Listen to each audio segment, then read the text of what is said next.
우리 박병창 이사님과 함께 또 떨리는 시간. 네. 과연 우리 이사님은 라코스테를 입어 주실지 한번 여쭤보도록 하겠습니다. 어서 오십시오, 이사님. 어서 오세요. 예, 안녕하십니까. 이사님은 또 의류도 까다롭게 고르시는 걸로 알고 있습니다. 물론 이제 사모님께서 많이 골라주시지만 라코스테라는 브랜드는 어떻게 혹시 평소에 생각하셨을까요? 저 자주 입고 나왔잖아요. 자주 입고 나오죠. 그래요? 자주 입고 나오셨죠. 네. 라코스테 그래요? 좋아. 그 품질 때문에 선택하시는 거죠? 일단 브랜드 이미지가 좋고요. 브랜드 이미지 좋고. 그렇죠. 너무 비쌉니다. 근데 오늘 싸게 판다고 하니까 원래 더 비싸요? 훨씬 비싸죠. 그렇습니까? 고맙습니다. 라코스테 재고 처리를 안 하지 않습니까? 라코스테는 그래요? 라코스테는 가격 할인 매장에서 재고 처리 안 하고 네. 제가 알기로는 태우는 걸 알고 있거든요. 그래요? 명품이네. 그 정도면. 이미지 관리를 해야 되니까. 네. 아니 뭐 저 악어들 입힌다는 얘기도 있긴 있는데. 하여튼 굉장히 그 이미지 관리를 잘하는 예. 의류 브랜드다. 고맙습니다. 라코스텔 자주 입으시는 우리 박병창 이사님 대단히 감사하고요. 그러면 오늘 가벼운 마음으로 미국 시장 한번 보겠습니다. 미국 시장도 흐름을 좀 오늘도 설명을 좀 드리겠습니다. 이틀 동안 12% 가까이 급락을 했고요. 폭락을 했고요. 그리고 가짜 뉴스가 있었던 날 저점으로부터 고점까지 플러스 10% 장중에 네. 등락폭이 굉장히 있었고 그 가짜 뉴스로 인한 장중의 변동성이 오히려 시장에서는 약간 득이 됐다 이런 표현을 좀 썼습니다.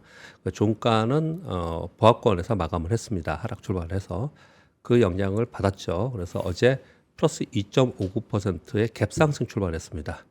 그러니까 급한 급매물이 좀 해소가 되고 저가 매수가 좀 들어오는 그런 분위기를 좀 만들었고요. 관세에 대해서도 물론 영향이 있었습니다. 관세 협상에 대한 기대감의 내용들이 좀 나왔습니다. 보도들이. 그러면서 이제 반등 시도를 했는데 지금 트럼프와 트럼프 행정부의 얘기들이 엇갈리는 행보를 계속 하고 있어요. 일부러 그럴까요? 아니면은 서로 진짜 의견이 막 서로 달라서 그럴까요? 그건 모르겠는데. 아무튼 계속 엇갈리는 내용들이 계속 나오고 있습니다. 그래서 그 말씀을 좀 오늘 드릴 텐데요. 재무장관은 관세 협상에 대해서 얘기들을 쭉 했습니다. 그러면서 갭상승하면서 반등하면서 시작을 했는데 장중에 중국의 내일이죠. 내일 우리나라 시간으로 오후 정도 됩니다. 내일 중국의 104%가 추가 관세 포함해서 발효할 거다. 그리고 여타 국가의 관세 예외 또는 뭐 면제 이런 거 없다. 관세 강행 보도할 거다. 그래서 백악관에서 그런 얘기가 나오면서 그냥 곧바로 다시 밀리면서 큰 폭으로 하락을 했습니다. 나스닥이 2.1% 하락했고요. S&P 500이 1.57% 하락을 해서 4,982포인트가 됐는데요. 나스닥은 이번에 2월 첫째 주, 둘째 주가 고점이에요. 그럼 얼마 전이에요, 사실은. 네. 마이너스 20%입니다. 작년에 미국 시장이 어마어마하게 좋았잖아요. 네. 작년에 연간 플러스가 상승률이 플러스 23%인가 그래요. 근데 오늘 다 거의 다 되돌렸군요. 마이너스 20%까지 지금 떨어지는 그런 상황이 좀 됐습니다. 그러니까 이것은 뭐 이번 주 내내 말씀을 드리는 것은 이거 보통의 상황이 아니고요. 거의 금융위급의 지금 하락과 지금 변동성이 나타나고 있는 상황이다. 이렇게 보시면 될 것 같고요. 장중에 이런 큰 변동성이 나타나고 있는 것은 관세 정책에 대한 트럼프 정부 내 혼선이 계속 일어나면서 관세에 대한 협상에 대한 기대, 일말의 여지가 좀 있지 않냐 이런 기대감도 좀 있는 상태에서 또 한편으로는 계속 이게 됐을 때의 후폭풍, 공포가 교차하면서 이런 현상이 계속 나타나고 있습니다. 미국이 장 시작할 때는 상승 시작을 했지만, 그러니까 그때 있었던 호재성 재료들만 보고서 마감한 유럽은 다 상승하면서 마감을 했습니다. 미국이 하락한 걸 보지 못하고 끝난 거잖아요. 네. 유럽은요 시차 때문에. 영국은 2.7, 독일 2.48, 프랑스 2.5% 상승하면서 마감했습니다. 지금 유가가 WTI 선물이 58달러입니다. 60달러 밑으로 내려갔네요. 진짜 어마어마한 거죠. 그러니까 이거 지금 평이한 상황이 아니에요. 그래서 이게 평이한 상황이 아니야. 역대급 위기하고 비슷해. 이런 하락폭도 그렇고 이게 이런 일이 벌어진 거는 트럼프 말 관세 때문에 그렇기 때문에 그의 워딩으로 해서 다시 되돌릴 수도 있어 이런 생각도 하지만 네. 이 시장이 이렇게 시장이 가장 현명한 거잖아요. 네. 시장이 이렇게 하는 걸 보면은 이제 이거는 이렇게 쉽게 되돌릴 수 문제가 아닌 좀 굉장히 중대한 사안으로 시장은 보고 있구나 그런 것들을 많이 느껴지게 하는 부분이에요. 달러인데스가 102.7이고요. 오늘은 이걸 말씀드려야 될 것 같습니다. 우리 원화가 여기 환율이 1,487원 됐습니다. 와, 이거 큰일 났네. 예, 진짜 어마어마하게 지금 올라가고 있는 상황인 거고 우리 원화가 위안화를 좀 동조하는 현상을 좀 갔거든요. 네. 언제부터인가 위안화가 7.33위안인데 역대 최고치입니다. 이게 역대 최고예요. 예, 7.33위안까지 지금 올라가 있는 그런 상황이에요. 이제 고시 환율을 좀 하지 않습니까? 그래서 고시 환율 자체를 위안화 평가 절하로 지금 계속해서 뭐 하고 있는 그런 상황에 있고요. 반면에 국채 수익률은 좀 올랐어요. 10년 만기가 4.2고 2년 만기가 3.73 이렇게 좀 3개월도 좀 올랐고 좀 올랐거든요. 그럼 생각을 해보시면 국채 수익률이 오르면서 달러인데스하고 같이 연동하면서 움직이잖아요. 네. 이게 엇갈린 행보를 좀 가지고 있습니다. 요것이 굉장히 중요해요. 좀 이따 다시 설명을 드리겠지만 지금 국채 채권 시장에서는 매물이 나오고 있는 게 아니냐. 그러니까 채권 가격이 하락하면서 국채 네네. 수익률이 오르고 있다. 이렇게 비교를 좀 하고 있는 그런 상황인 것 같습니다. 미국 국채를 던지고 있다는 거예요? 누가 던질까요? 이때 누수가 중국이- 있긴 하지만 중국 던지겠죠. 그게 네. 뭐 500억 달러인가 막 채권 던졌다 막 이런 얘기가 나오던데. 근데 아마도 뭐 급격하게 던지고 이렇게 하지 못하겠지만 국채를 매도하는 경향이 중국만이 아니고 다른 국가도 그럴 개연성이 좀 있습니다. 네. 지금의 이 상황이 계속하면은 미국은 지금 달러도 약세가 될 거고 연동하면서 국채 수익률이 떨어질 거고 뭐 이런 부분들을 좀 생각을 하는 거예요. 그래서 결국은 미국 국채에 대한 신뢰성 이런 부분들에 대해서 네. 좀 달러 베이스의 자산을 좀 팔자 이런 부분들이 지금 있다라고들 얘기를 합니다. 추정합니다. 지금 네. 이후에 나올 겁니다. 근데 이거는 추정이 맞을 가능성이 굉장히 높아요. 왜요? 트럼프 1기 때 2018년부터 19년까지 관세를 통한 무역 전쟁이 있었을 때 중국은 어떤 스탠스를 취했냐? 국채를 팔았어요. 미국 국채를. 그때 똑같이 그랬습니다. 그래서 네. 이것 때문에 한참 마지막에 싸움이 일어나고 그랬거든요. 그렇게 할 개연성이 좀 있다. 근데 이번에 여타 국가도 그럴 개연성이 있다라는 추정이 지금 나오고 있고요. 또 하나는 지금 질문을 주셔서니까 설명을 드리면 하나는 미국 내 기관이나 전 세계 글로벌의 펀드들 있잖아요. 네. IB 기관 IB들이요. 네. IB들도 팔 가능성이 있다. 그럼 그들은 왜 파느냐? 그럼 뭐 위험 관리하려고 그러냐 이런 부분이 아니고요. 지금 주식이 폭락을 하면서 네. 마진콜이 발생되는 데가 나오고 있습니다. 추적을 처음에 지난 주에는 추정이라고 말씀드렸는데 지금은 속속 나오고 있는 그런 상황입니다. 그 주식에서 마진콜이 발생이 돼요. 그러면 그걸 그냥 팔아버리든지 아니면 현금을 더 넣어야 되지 않습니까? 네. 그래서 담보 비율을 유지시켜야 되잖아요. 그렇죠. 네. 그 담보 비율을 유지시키기 위해서는 떨어지고 있는 주식을 뭐 조금 일부 팔든지 우리 그 주식에 다 신용 거래하는 사람하고 똑같이 하는 거예요. 아니면 돈을 더 넣어야 되잖아요. 네. 그럼 거기에 돈을 더 넣으려면은 어떤 걸로 해야 됩니까? 다른 걸 팔아야 되잖아요. 네, 네. 금도 팔고 코인도 팔고 가지고 있으면 가장 쉽게 먼저 해야 되는 건 이제 많이 갖고 있는 채권이지 않습니까? 네. 그 채권을 좀 팔고 있지 않냐 이렇게 지금 분석을 좀 하고 있습니다. 그러면서 국채 수익률은 올라오는 현상이 벌어지고 그러면서 달러인데서 더 떨어지는 현상이 벌어져서 좀 약간 꼬이게 됐어요. 트럼프 대통령은 국채 수익률을 떨어뜨리기를 원하고 있는 상황인 거거든요. 그래서 이런 부분들도 상당 부분 지금 이번에 관세 발효 내일 있지만 그 이후에는 상당 부분 이 논의가 심도 있게 미국에서 자체적으로 있지 않을까 그렇게 좀 볼 수가 있습니다. 환율이 근데 우리나라만 이렇게 특히 더 안 좋네. 미얀마하고 우리 중국하고 우리하고요. 예. 특히 보니까- 우리나라 특히나 더 안 좋은데 예. 우리나라 특히 더 안 좋은 이유는 뭐 위안화는 의도적으로 그럴 개연성이 상당히 좀 네. 있는 부분이고요. 우리나라는 우리 그 GDP 성장률이 계속 낮추고 있는 상황이지 않습니까? 네, 그런 상황 속에서 지금 외국인들이 대규모로 매도를 좀 하고 있잖아요. 네. 네, 그래서 우리 원화의 수요보다는 지금 달러 수요가 훨씬 더 많은 그런 상황이 좀 있는 거고요.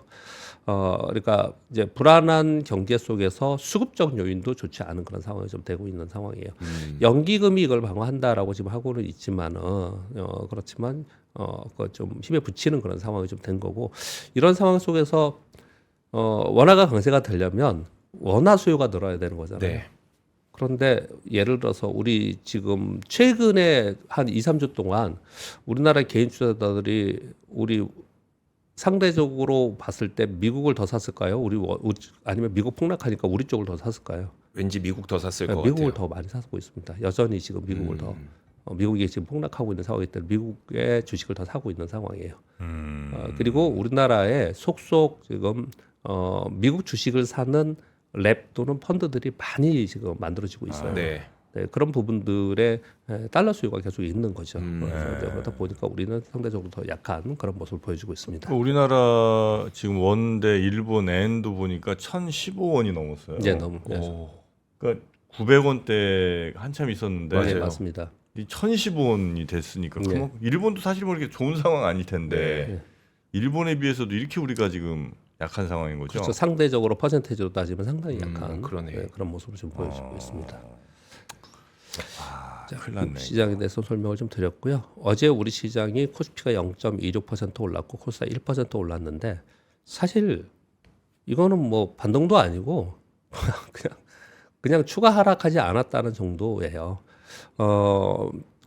직전일에 나스닥 선물이 좀 올라가고 미국 시장에서 저점으로부터 반등한 걸 보고서 시작했기 때문에 어제 우리 코스피도 플러스 2.28% 상승 출발했어요.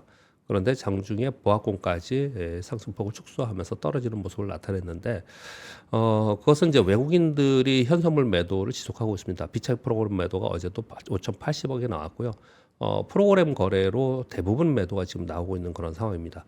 그리고 장중에 그게 강하게 움직이지 못했던 이유 중에 하나는 상해 종합 지수가 플러스 1.58, 항생 지수가 플러스 1.52 이 정도거든요. 네. 그리고 대만은 마이너스 4%로 어저께 끝났어요. 대만은 지금 시장 안정 프로그램 그래서 증시 안정 자금을 이제 집행한다라고 발표가 좀 되고 있습니다. 우리는 검토하고 있는 상황인 네. 거고요. 근데 그런 상황 속에서 대만은 두 가지 이유 때문에 그렇습니다. 그러니까 지난 주에 휴장이 있었으니까 이틀. 그래서 상대적으로 이 퍼센테이지로 봐서는 좀 더 빠지는 그런 경향이 좀 있고요. 또 하나는 그 반도체 공급망에 대한 걱정의 뉴스들이 계속 나오고 있어요. 네. 그 오늘 뉴스 전해드리겠습니다. 그래서 대만이 상대적으로 좀 취약한 그런 부분에 대해서 지금 반영이 좀 하고 있다 이렇게 보면 될 것 같고요. 상해와 항생 특히 뭐 중국은 중국 당국의 시장 안정 프로그램 진행을 좀 한다고 하는데 그 전날 항생은 마이너스 13%였어요. 그 상해는 마이너스 9%가 그랬지 않습니까? 그러니까 네네. 이거 역시도 반등했다라고 볼 수가 있는 부분이 아니거든요. 그러네요. 그러니까 우리 시장도 거기에 연동하는 그런 모습을 좀 보였다 그렇게 보여지고요. 어제 특이한 점은 일본이 6% 올랐어요. 요거는 좀 지금 시장을 대변하는 거라고 볼 수 있어요. 일본이 그 전날 7% 하락했거든요. 네. 그런데 6% 반등했어요. 이거는 반등한 거예요. 이건 반등한 거예요. 근데 왜 그랬냐를 보면은 어제 계속 뉴스 나왔던 것은 일본을 미국에서 관세 우선 협상 대상국으로 일본을 딱 지목을 해서 일본 그 뉴스가 어저께 계속 돌았어요. 네. 그래서 일본은 상대적으로 급반등하는 그런 모습을 보였어요. 결국은 관세를 협상을 통해서 낮출 수 있느냐 없느냐 네. 그런 국가냐 아니냐 또는 그런 품목이냐 아니냐에 따라서 시장의 등락이 좀 달라지는 그런 모습을 나타내고 있습니다. 어젯밤 사이에 한국도 우선 협상 대상에 넣어라라는 그 미국 백악관 관료의 얘기가 있었습니다. 백악관 예, 얘기가 예. 있었는데 예. 근데 원화는 왜 이렇게 떨어지는? 그거는 지금 그거는 환율 문제고요. 네네. 시장은 그건 어제 저녁에 나온 뉴스라서 예예. 시장에는 어제 우리 시장에는 반영이 아, 안 됐어요. 네네네. 그래서 이제 고도수도 저도 가져오긴 했습니다. 그러니까 시장에는 끝나고 나서 그런 내용들이 나왔고요. 장중에는 일본만 나왔다. 장중에는 일본만. 일본만 네. 나왔다라는 거예요. 그리고 특징적인 것은 알테오젠, 리가켄바이오, AR 바이오 등 바이오주들은 급등했습니다. 네, 아주 이제 급등하는 상황인데 두 가지 이유가 있는 것 같습니다. 하나는 관세나 또는 시장 경기 침체나 이런 부분에 좀 비껴가 있는 데들이에요. 이 섹터 자체가 네. 이 섹터 자체가 그런 쪽이고요. 또 하나는 이들이 그 동안에 수년간 있었던 그 파이프라인들에 대한 결과물들이 한두 군데씩 발표를 하고 있어요. 그래서 지금 기관 투자가들이나 소위 전업 투자자들이 전부 이쪽에 좀 매달려 있는 것 같아요. 수급적으로. 네. 네, 그런 부분들이 지금 반영이 좀 된 것 같고요. 그리고 어제 코스피는 그 하나유로 유상증자의 금액을 줄인다는 부분하고 그리고 개인들에게 충격을 크게 주지 않기 위한 좀 약간 친신화적인 내용들이 좀 나왔죠. 그래서 어제 하나그룹주가 전체적으로 상승을 좀 했고요. 그러면서 방산주, 조선주들이 강세를 보였고요. 그리고 금융주들이 약세를 보이는 특징을 좀 보였고요. 그리고 네이버는 뭐 향후 경기 침체에 의해서 뭐 광고비나 이런 부분에 대해서 전체적으로 좀 실적이 떨어지지 않겠냐 이런 내용들이 좀 나오면서 네이버도 좀 약세를 보였습니다. 그러니까 어제 시장을 정리하면은 뭐 반등한 것도 아니고 네. 그냥 하락만 좀 멈추고 좀 지켜보는 그런 상황이었다. 미국이 어떻게 될지 눈치 보기를 하는 그런 상황이었다라고 설명드리겠습니다. 네. 자, 미국의 수급 상황을 보면은 7일 장중에 가짜 뉴스로 인해 역대급 변동폭이 있었고 종가는 보합권은 끝났어요. 그래서 매물은 금매물은 소화되지 않겠냐. 여기 어저께 아침 말씀드린 거예요. 네. 그런데 상승해서 끝나지 않고 가짜 뉴스라는 게 밝혀지면서 다시 밀리면서 끝났잖아요. 그러면 상승이다 생각하고 산 사람들이 있을 거 아니에요. 네. 그 사람들은 물렸잖아요. 네. 그러니까 그 사람들의 매도는 어저께 띄워놓고 또 다시 매도가 나온 거예요. 이게 원래 주식이 원래 이렇게 움직입니다. 흐름이. 사람들이 심리라는 게 그렇죠. 그래서 어제 반등 시도를 하다가 매물을 다시 내오는 그런 상황이에요. 그런데 7일 날 저점은 아직 안 깼어요. 네. 저점은 아직 안 깼거든요. 그래서 오늘하고 내일 봐야 되는 부분은요. 7일 저점을 깨면은 그러면 추후에 나중에 들어갔던 매수도 전부 매물로 다 나옵니다. 매물로 나와요. 그래서 추가적인 투매가 나올 가능성이 있어요. 그래서 네. 그걸 깨느냐 안 깨느냐가 기초 분석이나 수급적으로는 상당히 중요하다. 그렇게 말씀을 드리겠고 그런 가운데 투매의 절정이 지나야 된다라고 제가 빨간 것으로 계속 이렇게 말씀을 드리는 이유는 단기 급락으로 헤지펀드들의 마진콜이 발생이 돼서 채권금, 주식 등 자산을 메우면서 담보를 지금 채워나가는 그런 상황이 좀 되고 있습니다. 이 자본 시장은 늘 이런 식으로 움직였고 이게 어느 순간에 우리가 예상하는 수준에서 끝나지 않으면 네. 결국은 악성 매물을 낳으면서 위기가 발생되는 거거든요. 네. 그것에 제가 금융위기급이다. 금융위기라고 표현하지 않고 금융위기급이라고 표현하는 거는 그런 과정을 지금 출발해가지고 시작이 되고 있는 상황에 지금 네. 있다. 그렇게 좀 보시면 될 것 같고요. 그리고 좀 전에 말씀드린 대로 위기 신호에도 달러는 약세를 보이고 국채 중립 상승을 보이는 것은 기관이나 그 중국 등의 미국채 매도의 부분이 좀 있기 때문이다. 이렇게 말씀을 좀 드리겠습니다. 그리고 우리나라의 시황은 눈치 보기를 좀 하고 있다 말씀드렸습니다. 관세 후폭풍 그리고 미국 시장의 눈치 보기 속에서 일단 가장 우려는 원화 약세입니다. 지금 원화가 16년 만에 최고가입니다.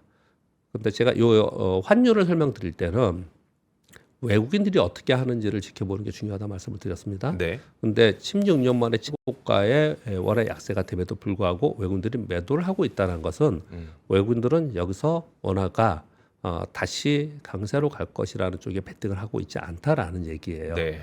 그러니까 이 부분이 계속해서 시장에는 계속해서 악재로 작용을 하고 있으면서 외국인들 매도가 나오는 겁니다. 그래서 1,500원쯤 되면 예. 사실 한국 정도 경제 규모의 이 정도 기업들 갖고 있는 나라인데 이 가격은 아니지라고 예. 생각하면서 들어와야 될 예. 외국 돈들 달러가 많이 있어야 예. 되는데 예.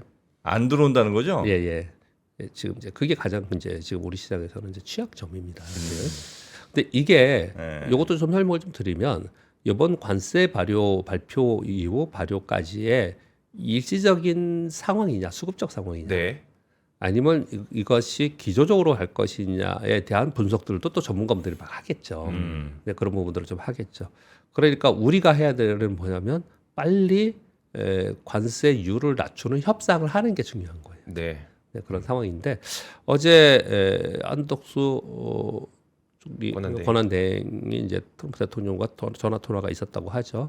근데 이 부분은 뭐 관세율이 낮아지냐 안 낮아지냐 그걸 저는 모르겠고요. 그 부분을 설명드리는 게 아니고 여기서 오늘 우리 시장의 어떤 섹터 그리고 지금 이 분위기로 가면은 우리 시장에서는 어떤 섹터에 집중해야 되는가 답을 어저께 보여준 거예요. 트럼프 대통령이 SNS 아까 권 기자님 전해 주셨던데 보니까 네.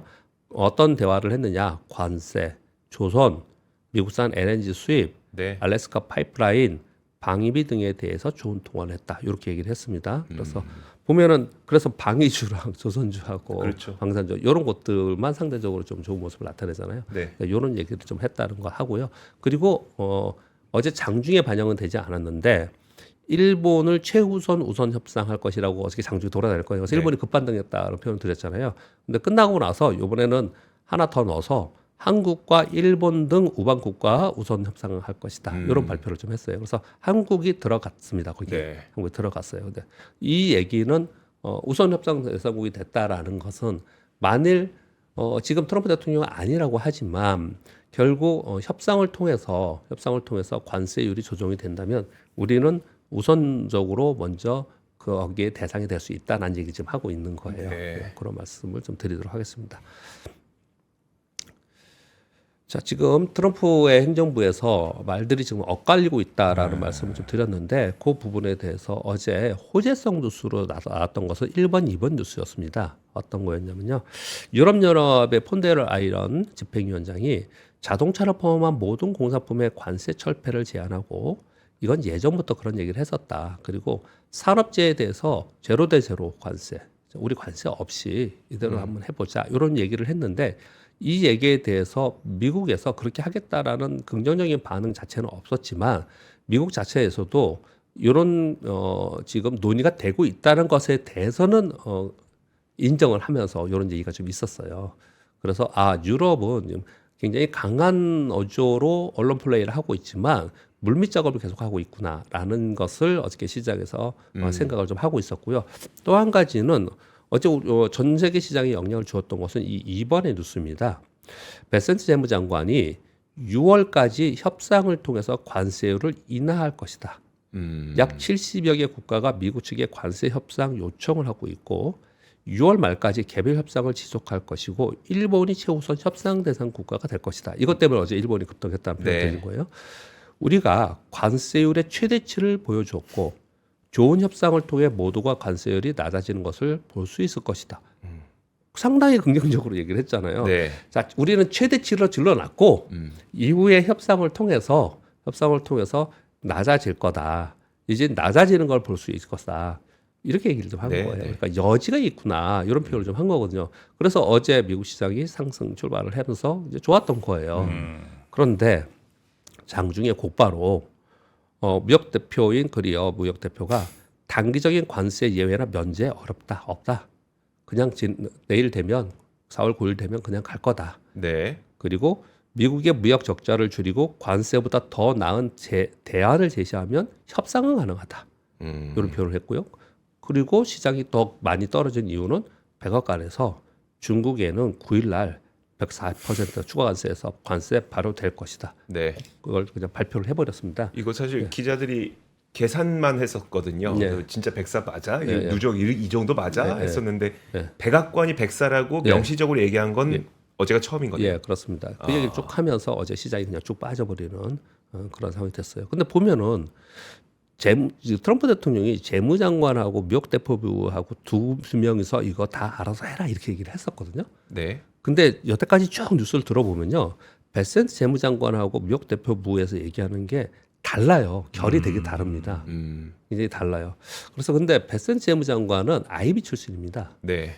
그래서 지금의 이 상황을 이대로 가면 안 된다는 생각을 좀 가지고 있는 것 같아요. 제가 느끼기엔 제가 느끼기엔 그렇게 좀 느껴져요. 근데 이 정치인들의 입장은 또 되게 또 다른 것 같아요. 이쪽 무역 대표부 쪽에서는 여전히 강세 쪽을 계속 얘기하고 이제 그 대표적인 게 트럼프 일론 머스크가 네. 무역 대표부 수장들은 막 강력하게 비난을 좀 하고 있는 나바로를 거죠. 그냥 네. 그러면서 이거 이대로 가면 안 된다. 네. 이렇게 계속 얘기를 좀 하고 있지 않습니까? 그러니까 시장에 있고 시장주의자들, 시장에 있거나 아니면은 시장 현업에 있는 사람들이거나 네. 아니면 현업에 경험이 있는 사람들이거나 이런 사람들은 이거 굉장히 크게 걱정을 하고 있는 상황에 있고요. 또 이 행정부의 안에 정치권에 있는 사람들은 이거는 그냥 정치적인 해석으로 우리는 그냥 갈 거야. 우리 질 수 없어. 네. 라고 하는 것이 지금 계속 엇갈리게 뉴스가 나오고 있는 것 같고 그 엇갈림 속에 시장이 굉장히 등락폭을 많이 주고 있고 전 세계 시장에 영향을 주고 있다라고 지금 보여지고 있습니다.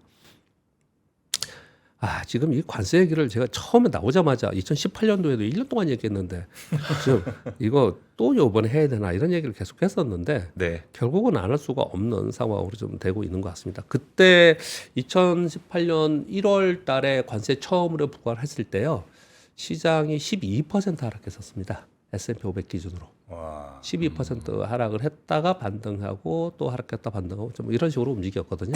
그래서 처음에는 저는 그런 비슷하게 하락할 거다 이런 생각을 좀 했었어요. 그랬다가 또 다시 되돌림 나타났다가 이런 생각을 여러분께도 말씀을 좀 드렸어요.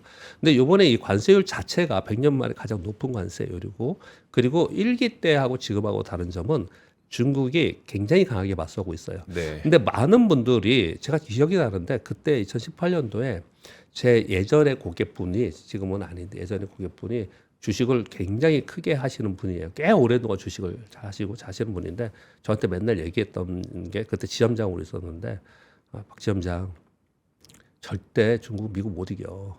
그냥 미국이 하는 쪽으로 맞춰서 봐야 돼. 이런 얘기했던 게 기억이 요즘에 나요. 네. 그런 기억이 나는데 그런데 결국은 그때 중국이 원하는 대로 다 해줬습니다. 2019년 가을에 미국이 원하는 대로 해주면서 합의를 했습니다. 네. 그 합의를 근데 끝까지 이행을 못했죠. 왜? 팬데믹이 일어나면서 네. 못했습니다. 근데 아무튼 중국이 졌어요 그때는요. 대부분 맞춰줬습니다. 근데 지금 현재는 중국이 앞으로 일단 강하게 중국도 해놓고 그 다음에 조율을 또 할지는 모르겠지만 지금 트럼프 대통령이 중국 전화 기다린다 맨날 그렇게 얘기를 하고 있지 않습니까? 네. 그렇게 할지에 대해서는 이제는 봐야겠죠. 그렇게 하겠죠. 근데 일단 현재는 중국이 2018년보다 훨씬 강력하게 지금 대응을 얘기를 하고 있습니다. 4번의 뉴스가 그런 뉴스인데요. 트럼프의 50% 추가 관세, 즉 104% 관세 불가의 경고에 맞서서 6대 막대응 조치를 발표를 했습니다. 근데 이 내용이 되게 무시무시한 내용이 많습니다. 1번, 미국산 농산품 관세를 대폭 인상하겠다. 이거는 미국 일기 때도 이게 굉장히 시끄러웠던 거예요. 지금 미국의 대두 가격이 엄청 급등하고 있습니다. 그 때문에 미리 이제 사재기도 하고 그러겠죠. 2번, 일부 축산품 뭐 가금류를 비롯한 일부 축산품의 수입을 중단하겠다. 3번, 중국 내 미국 기업의 직접재산권 이익 관련해서 조사를 하겠다. 이게 되게 큰 뉴스인데 이건 좀 부연 설명을 드리겠고 예를 들어서 이런 거예요. 미국 화학회사 듀폰 내 독점금지법 혐의를 위반한 혐의로 지금 조사를 좀 하고 있다라고 지금 발표를 좀 하고 있어요. 네. 지금 미국은 독점종 라이센스로 돈을 버는 게 되게 많잖아요. 네. 이거 다 조사하겠다는 거예요. 해서 이 독점적 라이센스에 대해서 우리가 여태까지는 인정하고 그만큼의 대가를 주고 메리트를 주고 한 부분에 대해서 우리는 이의 제기하겠다. 이런 얘기를 좀 하고 있는 거고요. 4번은 미국 영화 수입 축소 및 금지. 이건 상징적인 거잖아요. 이런 것들은 네, 작은 그렇죠. 거지만. 5번 미국 회사의 중국 내 조달, 법률 자문, 업무 협력을 제한하겠다. 미국 회사들이 중국에 들어와서 뭘 하려면 중국은 항상 그렇잖아요. 옛날 기억이 나는데 우리나라 기업이 중국 가려면 중국 되게 어려운 나라야. 네. 잘못하면 뒤통수 맞고 나와. 그래서 중국의 법률 자문이나 업무 협력 이게 뭔가 있어야 돼. 이런 얘기 되게 많이 했잖아요. 네. 그렇게 들어가야 되는데 이거 제한하겠다. 이런 얘기를 하고 있고 펜타닐과 관련한 미중 협력을 중단하겠다. 이렇게 얘기를 좀 하면서 상무부 대변인 성명은 미국이 고집대로 한다면 중국은 끝까지 맞설 것이다. 중국과 상호 존중의 기초에서 평등한 대화를 위한 이견 해결을 촉구한다. 이런 얘기를 좀 하고 있고요. 이것도 굉장히 센 내용인데 좀 전에 말씀드린 대로 위안화 환율을 역대 최저치로 평가 절하를 유도를 하고 있습니다. 즉 환율이 올라가는 부분을 네. 이제 관세가 올라가는 부분을 통화 가치의 평가 절하를 하면은 이제 그러면은 거기에 이제 상쇄되는 부분이 있잖아요. 네. 그래서 계속 얘기 나오는 건 뭐냐면은 이제 4월 9일 이후에 4월 말이나 5월 되면은 이제 환율 가지고 얘기할 거다. 근데 이게 걱정이에요, 사실은 또. 왜 걱정이냐면요. 일단 제일 먼저 일본에 알 가능성이 있지 않습니까? 네. 일본의 엔화 강세 예. 가능성이 있잖아요. 네. 엔화 강세가 되면은 우리 작년에 2024년 7월에 봤죠. 엔화 강세가 네. 엔케 트레이드의 부분 이런 부분들을 지금 생각해 보면 가뜩이나 지금 미국에서 달러 베이스의 자산을 팔고 나가려는 조짐이 지금 나타나고 있는데 현상이 네. 나타나고 있는데 여기에 달러는 또 약세가 되고 타 국가가 인위적으로 강세로 더 만든다. 그러면 자금 이탈은 더 있을 수밖에 없는 그런 상황이 되거든요. 이런 부분들이 좀 걱정이 되는 부분이 향후에 또 남아 있는 부분이 있고요. 그리고 또 하나는 트럼프 일기 2018년도에 했던 것처럼 미국 국채 매각을 지금 하고 있는 게 아니냐 추정이 좀 되고 있습니다. 네. 이 4번 뉴스 전체적으로 보면은 중국은 상당히 강하게 지금 맞대응을 좀 하고 있는 그런 상황에 있습니다.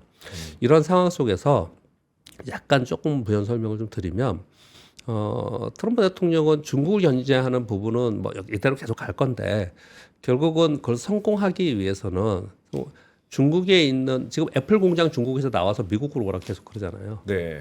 그런데 이 얘기 많은 사람들이 얘기하지 않습니까? 지금 중국의 부동산 가격이나 인건비라 못 따졌을 때 중국에서 생산하는 생산비와 미국에서 생산하는 생산비는 5배 이상이 지금 되고 있는데 네. 이 관세로 그러면 그렇게 움직일 수 있겠냐라는 거예요. 그래서 미국으로 가기는 쉽지 않은 거고요. 우리는 갈 수 있어요. 우리는 미국하고 별 차이가 없다고 합니다. 우리 네. 원래 부동산 토지 가격도 높고 우리 인건비 굉장히 높아 별 차이가 없다고 하는데 중국에서 나가서 미국으로 가는 건 어마어마한 차이거든요. 그러면 이제 중국에서 나가서 다른 국가로 가야 되잖아요. 네. 동남아시아나 다른 국가로 가야 되지 않습니까? 뭐 인도를 가든 베트남을 가든 맨날 얘기하나? 그러면 그쪽에 관세가 낮아져야 돼요. 그러면 갈 수가 있지 않습니까? 그렇죠. 비슷하면은 베트남 자신 6%인데 못 가죠, 그러면. 그러면 이제 그래 못 가는 거지 않습니까? 이게 될 가능성이 시장에서 기대하는 그래도 일말의 희망 중에 하나가 아닌가라는 생각을 지금 하고 있는 것 같아요. 그런 얘기를 좀 하고 있는 것 같습니다. 그렇게 정도 말씀을 드리겠고요. 5번 뉴스부터는 이제 관세 뉴스가 다른 뉴스인데요. 스탠퍼드 대학의 인간 중심 AI 연구소라는 데가 있는데 AI 인덱스 2025라는 걸 발표를 했습니다. 두 가지가 있었는데요. 하나는 중국과 미국의 AI 성능 차이 비교를 했더니 AI 성능을 비교하는 플랫폼에서 언어와 사고 그리고 수학 오타가 했습니다. 수학 코딩 능력 평가 등을 전체적으로 봤더니 2023년 약 9.3%였는데 작년에 봤더니 한 1.4%로 1.7%로 줄어들었더라. 여기 보면은요. 대규모 멀티태스크 언어 이해 능력 평가는 2023년 17.5%, 0.3%. 이야. 과학과 아트, 엔지니어링 성능은 2023년 13.5%, 8.1%. 수학풀이 성능은 24.3%, 1.6%. 다중 언어 코드 생성 평가는 31.6%에서 3.7%로 줄어들었다는 거예요. 그러니까 트럼프 대통령은 과거 사람 같아요. 과거에 국영제 가지고 계속 지금 이렇게 얘기하고 있는데 이게 더 중요한 거 아니에요? 이렇게 중국을 견제한다는 부분은 스타트가 예전에는 미국하고 중국하고 차이가 이렇게 있었지 않습니까? 네. 이미 차이가 있는 걸 중국이 따라오면 미국은 더 먼저 멀리 가 있고 했던 게 경쟁력이었지 않습니까? 그런데 뭐가 문제냐면 AI라는 게 대두가 되면서 이 스타트는 차이가 별로 크지 않게 출발을 하게 된 거예요. 출발선 자체가. 그러니까 더 빨리 따라올 가능성이 있는 거고 그래서 그거를 강력하게 규제하면서 못 따라오도록 만들려고 하는 노력들을 그동안에 바이든 정부에서도 했었고 계속 했던 거지 않습니까? 근데 지금 물론 미국이 그걸 하겠죠.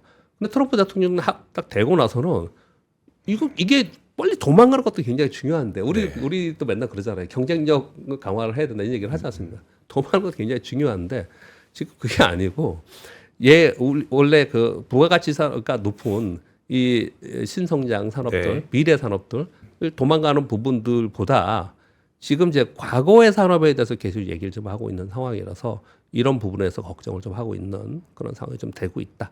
이건 이제 미국 걱정인데요. 우리도 사실은 똑같은 걱정을 계속 해야 되는 거죠. 그리고 또 하나 의미 있는 뉴스는 하나 뭐냐면요. 이 AI 인덱스 2025에서 이런 발표를 했습니다. 지난 2년여 동안의 AI 운영에 들어가는 비용이 거의 100분의 1 수준으로 낮아졌다는 거예요. 2년 만에 그렇게 줄었다고요? 네, 그렇게 줄었다고 발표를 했습니다. 여기서. 그래서 AI 보급 속도가 급속히 빨라지고 있다고 하는데 이건 굉장히 중요한 뉴스입니다. 이게 무슨 뉴스냐면요. 예전에 그 IT 버블은 뭐냐면 인터넷 혁명이었습니다. 온라인 시대가 되면서 인터넷 혁명이 됐을 때 처음에 새로운 신기술이 발생되면 그 기술의 가격이 어마어마하게 제품 가격이 비쌉니다. 하드웨어 가격이. 그 하드웨어 가격이 낮아지면서 그게 보급화가 되고 실제로 인터넷 시대가 되는 거예요. 근데 지금 그렇게 되고 있는 것을 지금 이 스탠퍼드 대학에서 발표를 지금 하고 있는 상황이에요. 그래서 이제부터 요번에 이제 관세 때문에 지금 얘기를 하지만 올 하반기에는 거의 대부분 이 얘기할 가능성이 되게 높다고 저는 생각을 해요. 그래서 음. 이건 되게 중요한 얘기를 제가 하고 있다. 그렇게 근데 말씀드립니다. 어느 비용이 줄었는지는 잘 모르겠네요, 저희가. 어떤 거예요? 뭐 예를 들어 GPU 가격이 떨어진 것도 아니고, 예. 뭐 서버 뭐 이렇게 그 데이터 센터 짓는 건설 비용이 줄어든 것도 아니고. 아니요. 그러니까 근데- 네. 지금 이 내용을 제가 읽어보니까 뭐냐면 같은 성능을 내는데 네. 더 작은 아. GPU나 더 작은 그렇게 거 되면 가지고 할 수 비용- 있다라는 네. 걸 하는 거예요. 음. 하는 거예요. 예전에 하드웨어만 갖고 계속 네, 한 네. 건데 그렇지 않다라는 거예요. 지금은 네, 그런 표현을 좀 쓰는 겁니다. 네. 그리고 6번 뉴스 마지막으로 아까 저 수용하면서 잠깐 말씀을 드렸는데요. 미중 관세 전쟁으로 반도체 공급망 혼란에 대해서 걱정을 한다라는 얘기예요. 이 반도체에 대해서 미국 트럼프 대통령이 반도체에도 관세 부과할 거다, 곧 할 거다, 뭐 베리순 이런 얘기를 했었거든요. 그 얘기한 지 꽤 됐습니다. 딴 거는 곧 할 거다 그러면 진짜로 곧 했어요. 네. 근데 얘는 곧 하고 있지 않거든요. 그래서 이걸 가만히 생각을 해보면은 물론 전부 다들 시장에서 추정입니다. 반도체는 그 제품 자체는 관세에서 피해갈 가능성이 있지 않겠냐라는 추정을 좀 해요. 이걸 어떻게 할 거예요? 여기다 반도체에다가 여기다 해놓으면은. 그런데 시장에서는 왜 반도체 쪽을 걱정을 하냐면은 장비 부품, 즉 반도체 제조 장비들에 대한 관세 부과를 할 가능성이 높다라는 거예요. 반도체 제조 장비를 네. 집중적으로 수출하는 국가들의 대규모 고율 관세 지정을 했다라는 거거든요.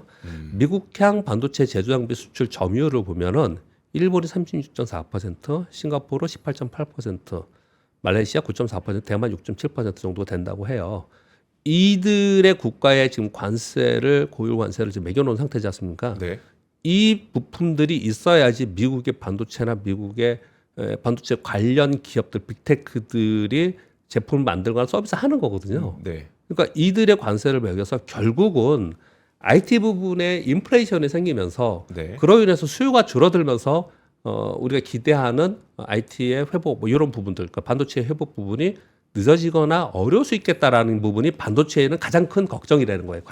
반도체 자체의 관세보다 그렇게 분석들을 많이 해요. 네. 예를 들면서 이런 얘기를 하는 겁니다.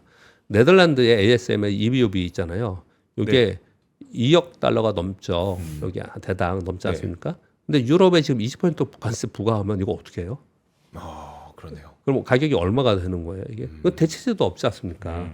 그러니까 이런 거 이렇게 되면은 그러면 전체적으로 반도체 섹터에 있는 반도체 공급망들이 서플라이 체인 자체가 굉장히 혼란스럽게 되고 가격은 오르고 그로 인해서 수요가 줄고 이렇게 반도체 섹터는 그런 걱정을 하는 거예요. 네. 근데 우리나라는 좀 다르긴 하죠. 우리는 이제 칩스법에 의해서 반도체 보조금이 줄거나 까다롭게 됐거나 이런 것들을 걱정하는 부분은 이제 따로 있습니다. 물론. 네. 그건 있는데 전체 반도체 업황에 대해서 걱정하는 부분은 딱 찍어서 반도체 관세 부과하는 품목별 관세보다도 네. 이런 부분들에서 걱정하는 부분이 훨씬 더 크다. 그런 뉴스들이 좀 나오고 있습니다. 네. 자, 이 반도체 공급망까지 지금 이제 혼란이 올 가능성에 대한 우려들을 많이 하고 있다. 네. 하여튼 트럼프 대단합니다. 전 세계를 다 지금 휘젓고 있고 우리나라도 지금 통상교섭본부장 뭐 아마 네. 미국 가서 그래도 좀 열심히 잘 능력을 좀 발휘해서 우리나라의 통상 조건들을 좀 다른 나라보다 비교적 좋게 좀 만들고 오면 좋겠다. 지금 뭐 우리 정부가 그런 걸 할 만한 상황인지 모르겠습니다만. 아니 근데 우리나라만이 아니고요. 네. 우리가 일본 제일 먼저 갔었고 베트남도 가고 인도도 가고 지금 인도는 지금 뭐 관세 제로금리로 한다 이런 얘기를 하고 있지 않습니까? 네. 그런다고 뭐 달라졌나요? 그러니까 그 지금 가만히 보면 저같이 그냥 우리 같이 평범한 사람의 입장에서도 네. 트럼프가 원하는 거 적당히 우리가 해줄 수 있는 부분을 해주고 관세를 낮추고 우리가 얻을 건 얻고 하는 수밖에 없는 그렇게 지금 강력하게 지금 하고 있는 상황이지 않나 이렇게 생각이 네. 들어요. 네. 이러면서 요즘 이제 해외 주식 물론 미국 주식 많이 떨어졌는데 또 관심 갖는 분들이 많으셔서 네. 요거 하나 잠깐만 이벤트 소개해드리겠습니다. NH투자증권 해외 주식 계좌 신규 고객 이벤트. 그래서 신규 고객분들을 위한 풍성한 혜택을 내놨고요. 당연히 뭐 수수료는 제로 기본이고 네. 환전 우대도 자동 환전 100% 우대 또 해드린다고 합니다. 네. 또 계좌 개설 시 $30 요즘 얼마야? 45,000원 되겠네요. 그러니까요. 그리고 또 네. 퍼플렉시티 요거 1년 구독권. 1년 구독권까지. 요거 굉장히 또 매력적인 거죠. 네. 네, 그렇게 혜택이 있다고 하니까 저희 링크 그리고 영상 아래 보시면 클릭하실 수 있게 해놨거든요. 그거. 네. 이런 때일수록 현금에 준하는 선물 주는 건 반드시 받아야죠. 이럴 때일수록. 네. 어려울 때입니다. 네. 자, NH투자증권의 요 이벤트 없으시다면 한번 신청해 보시고요. 우리 박병창 이사님과의 시간은 여기서 마무리하겠습니다. 이사님 대단히 고맙습니다. 감사합니다. 감사합니다.